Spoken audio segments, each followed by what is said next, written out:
ముందుగా ప్రియమైన విద్యార్థులకు మరియు వారి తల్లిదండ్రులకు నమస్కారం.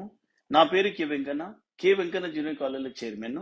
నేను ఈ రోజు 10th క్లాస్ విద్యార్థులను దృష్టిలో పెట్టుకొని మాట్లాడడం జరుగుతుంది. అది ఏమిటనగా, మనందరికీ తెలుసు, గత 2 సంవత్సరాలుగా కరోనా కారణంగా విద్యార్థులు ఎటువంటి పరీక్షలు రాయకుండానే పై తరగతులు పంపడం జరుగుతుంది. ఫలితంగా ఐఐటి జేఈ మరియు నీట్ లాంటి జాతీయ స్థాయి పరీక్షలను సాధించడం కష్టతరం అవుతుంది.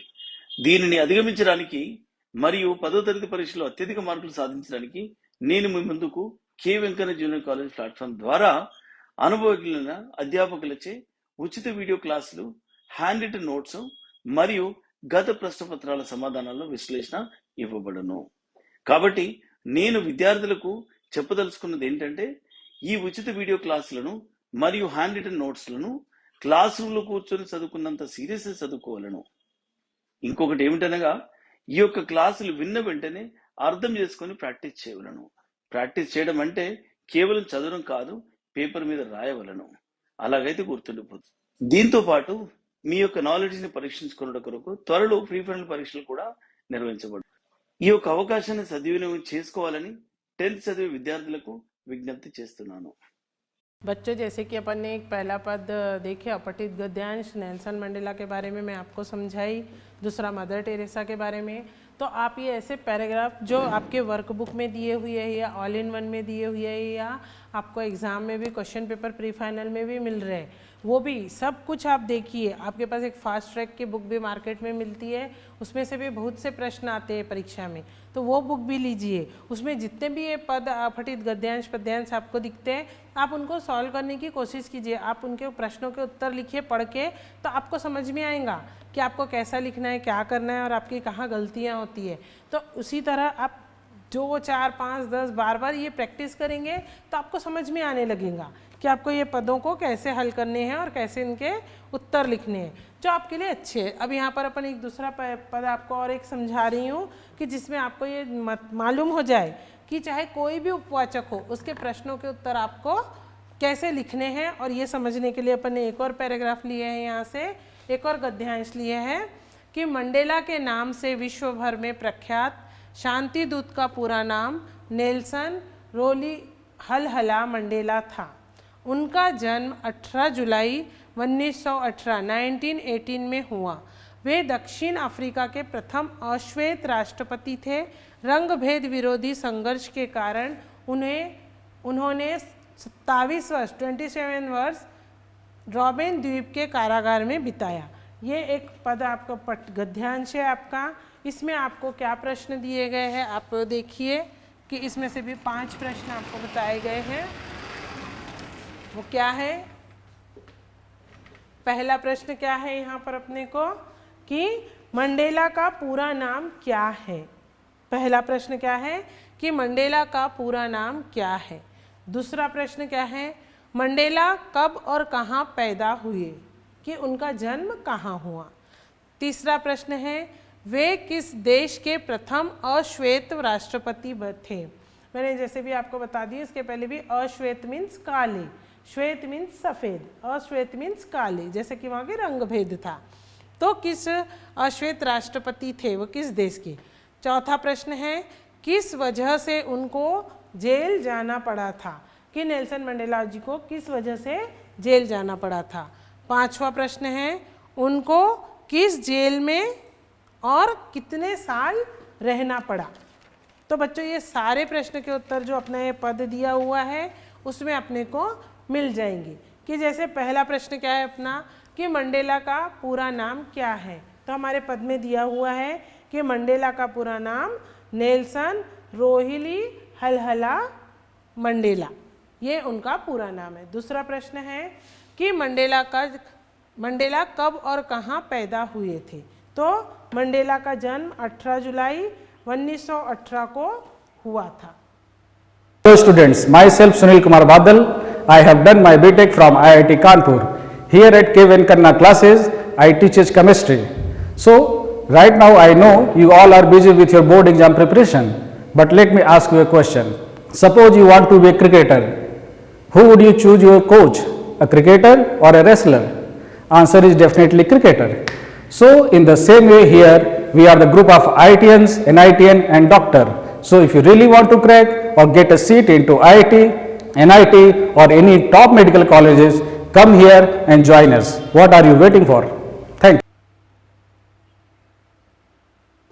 तीसरा प्रश्न है, वे किस देश के प्रथम अश्वेत राष्ट्रपति थे?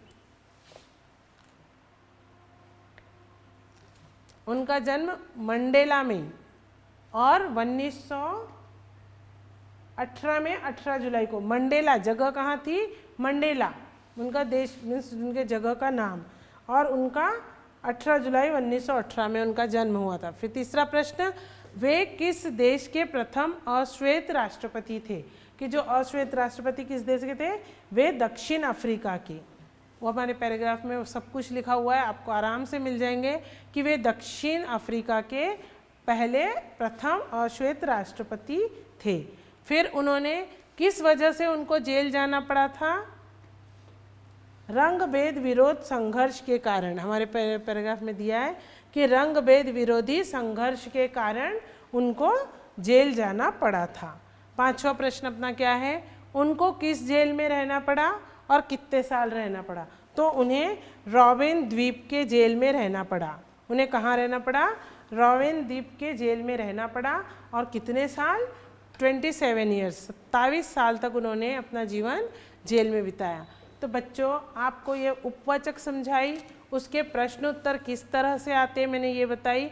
अब आपको क्या करना है कि आपके जो भी उपवाचक से जो भी दिए हुए हैं, इसमें से अपने एग्जाम परीक्षा में एक उपवाचक निकल गया है अपना, अपने स्कूल को एक उपहार, अपने स्कूल को एक उपहार। ये उपवाचक आपके पोर्शन में नहीं है, बाकी 3 उपवाचक आपको दिए गए हैं।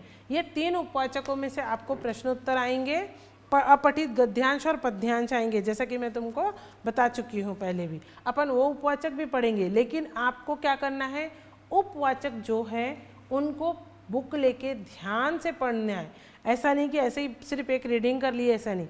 जब आप उसको पढ़ रहे हो तो आप ध्यान से उसकी एक एक लाइन देखो, और अगर आपको जो शब्द ऐसे लगते हैं कि इम्पोर्टेंट है, उनका जन्म, उनका कब हुआ था, वो कहाँ, जो भी पार्ट के जो उपवाचक में किरदार है उनके बारे में बताया जाए, उसके बारे में छोटा छोटा अंडरलाइन करके ध्यान से पढ़ो। तो आपको क्या होगा, जैसे ये पद दिया जाएगा आपको समझ में आ जाएगा। कई बार पूछा भी जाता है कि यह किस पार्ट से या किस उपवाचक से लिया गया है, या हमारे क्या इसका उद्देश्य क्या है। तो ऐसी छोटी छोटी बातें हमको जब हम उपवाचक पढ़ेंगे तभी हमको ये समझ में आएंगी। आप सोचेंगे कि नहीं वो हमने पढ़ लिए, हमको पूरा मालूम है, वहाँ तो पद दिया हुआ रहेगा, हम उसमें से देख के पढ़ लेंगे।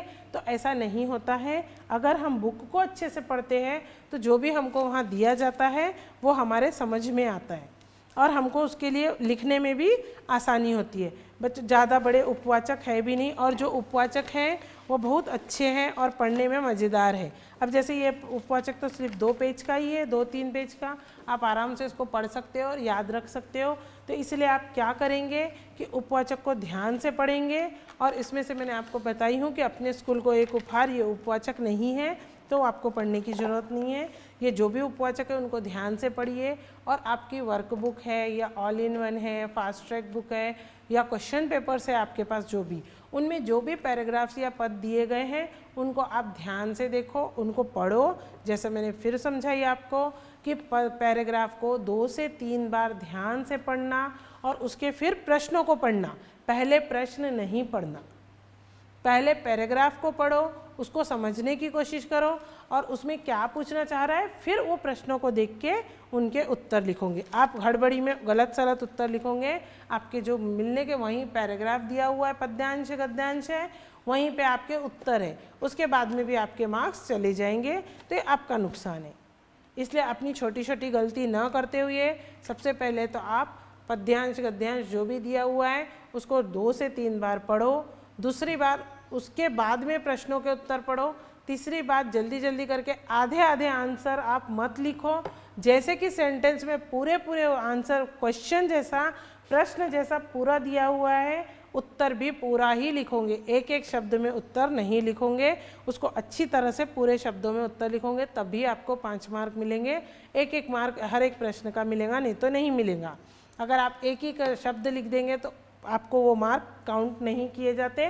पूरा जैसा प्रश्न का क्वेश्चन बनाया हुआ है सेंटेंस फॉर्म में, वैसा ही आपको सेंटेंस बना के उत्तर भी लिखना है। बच्चों ये आपके उपवाचक की तैयारी हो गई है। इसके बाद में अब अपन जो अगली कविता है अपनी वो पढ़ेंगे, लेकिन आप ये उपवाचक को अच्छे से ध्यान से पढ़िए और आप जितना हो सके 4, 5, 6, 7 जितने आपको इसके पद में गद्यांश पद्यांश मिलते हैं मदर टेरेसा के, नेल्सन मंडेला के, आप वो पढ़ के उनके प्रश्नों के उत्तर अच्छे से लिखिए। आपको इसमें के पूरे पूरे मार्क मिल जाएंगे, कोई कठिनाई नहीं होगी कि बहुत सरल है अपठित गद्यांश पद्यांश, क्योंकि इसमें बाहर से कुछ नहीं रहता, वहीं हमारे को पद्यांश और वहीं प्रश्न उत्तर है। ठीक है बच्चों, तो आप इसकी तैयारी अच्छे से करोगे, मैं यही उम्मीद करती हूँ और इसको ध्यान से पढ़ोगे।